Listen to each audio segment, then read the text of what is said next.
Her daughter threw her out, not knowing. She was hiding $1.7 million. Rosa was 68 when her daughter Clara asked her to leave the house. There were no raised voices, no tears, just the cold, final sound of the door latch clicking behind her. A simple click, but sometimes silence wounds more deeply than 1,000 insults. She stepped out carrying 2 old, heavy suitcases, one in each hand. They had no wheels, just worn handles and frayed seams. Their weight pulled at her arms, strained her back, but she bore them silently. She wore only the clothes on her back and the last fragments of her dignity. It trembled, but it did not fall. Clara didn't even meet her mother's eyes. She stood stiff in the doorway, arms crossed and face expressionless. Behind her stood Jorge, Clara's husband, holding the baby as if nothing unusual was happening. "Mama, we talked about this," Clara said flatly. "We can't afford to take care of you anymore. It's too much." Rosa didn't respond. She didn't argue. Years ago, she had lost count of the meals she had skipped just to ensure Clara had a full plate. She had scrubbed floors for strangers, washed their clothes, and carried other people's burdens just to give her daughter a better life.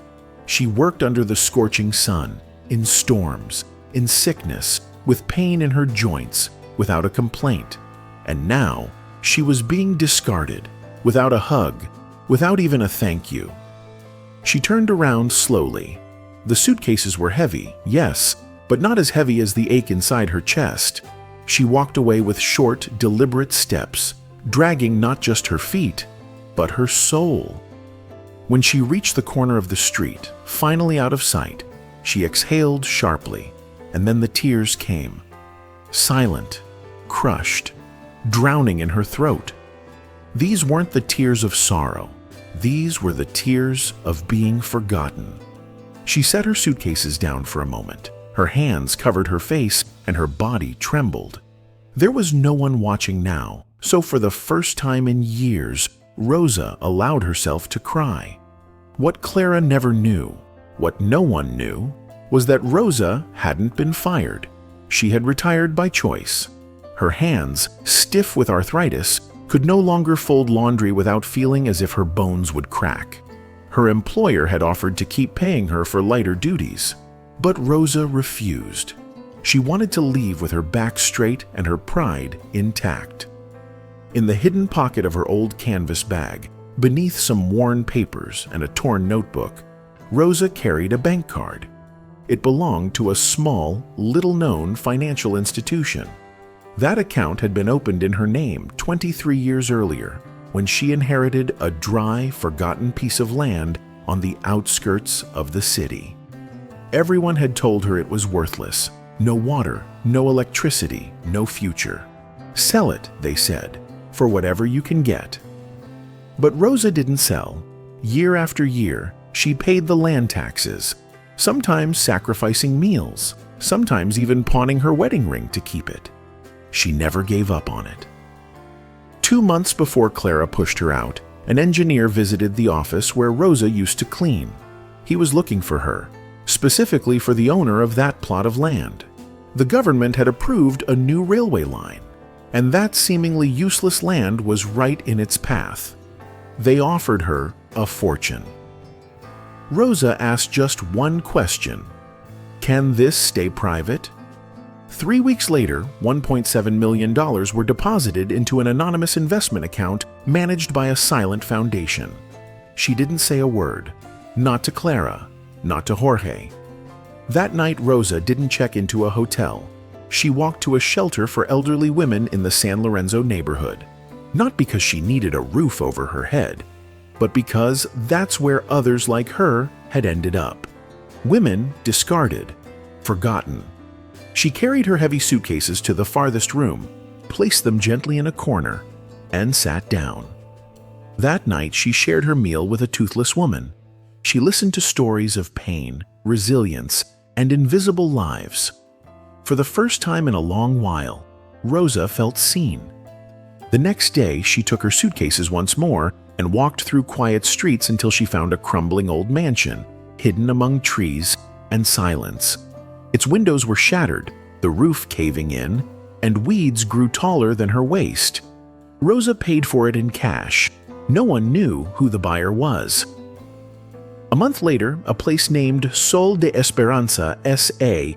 opened its doors. New roofs, clean beds, hot showers, a functioning kitchen, solar panels, and a garden growing in the sunlight. No one knew who paid for the renovation, and that was exactly how Rosa wanted it. She didn't seek revenge. She didn't want headlines or recognition. All she wanted was to build a haven, a place where no one would be thrown away just for aging, falling ill, or becoming useless. She began visiting public hospitals, children's homes, and community kitchens. She helped quietly, through nameless foundations. In every donation, she left a handwritten note that read, "So that no one is ever left behind." A year later, she officially opened a community kitchen called La Mesa de Rosa. It wasn't fancy, but it was warm. The scent of fresh bread filled the air. There was hot soup, kind volunteers, laughter, and no one was asked for ID. You didn't have to prove your need. At the entrance hung a single sign, "Here, everyone has a place." Meanwhile, Clara's life took a different turn. First, the rent went up. Then Jorge lost his job. Their baby fell ill. Bills piled up. Clara tried reaching out to friends, acquaintances, distant relatives, but no one answered. One evening, Jorge left without a word. He didn't say goodbye.